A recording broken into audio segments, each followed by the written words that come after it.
guys, welcome back to Tip Tuesday. My name is Matthew Sturkey with Stone Mill Log and Timber Homes. Thanks for joining us this week. Last week we talked about tips for hiring the right general contractor as kind of part of our pre-construction tips series.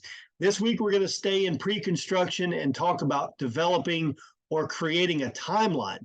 And how do you do that? What are the tips associated with creating a timeline? Well, the first one is going to be thorough. Be very thorough in all of the different steps that are involved in developing a timeline for building your log or timber frame home. What I'm showing on my screen is something that is very elementary that we developed years ago that we'll share with clients from time to time. And it's really the process of building a log or a timber frame home. It doesn't matter which one.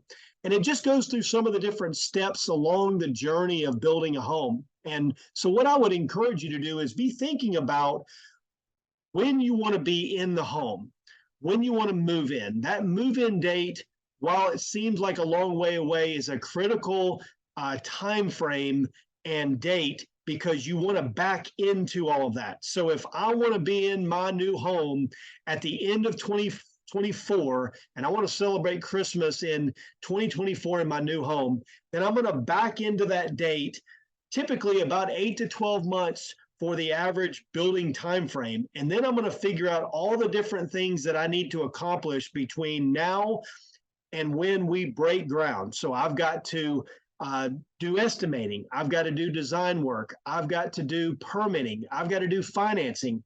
And you want to put a certain general time frame on those different steps within the process to figure out if your time frame is realistic. And that's the second point, is make sure that you're realistic in your assessment of what that timeline is. If I'm wanting to be in my new home in the spring of 2024, and we're getting ready to get into spring of 2023, and I haven't even started the design process or haven't even broken ground yet, then the reality of you moving in spring of 2024 is not as realistic. It's a little too optimistic. So making sure that not only are you thorough with all the different steps involved in your process and putting specific dates on those and target dates on those, but also being realistic on those dates and not overly optimistic when you're trying to assess, that timeline.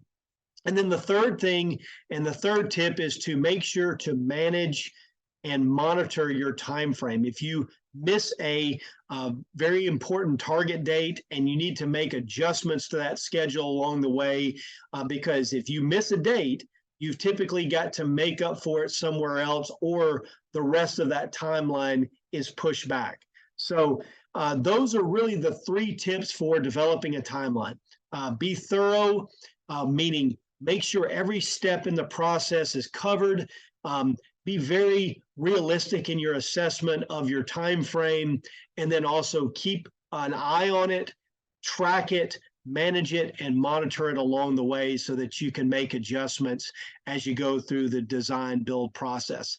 If you have any questions about developing a timeline, or specifically what your timeline looks like, and you want to call your sales consultant, please feel free to do so at any time. You're welcome to call us for help on developing that.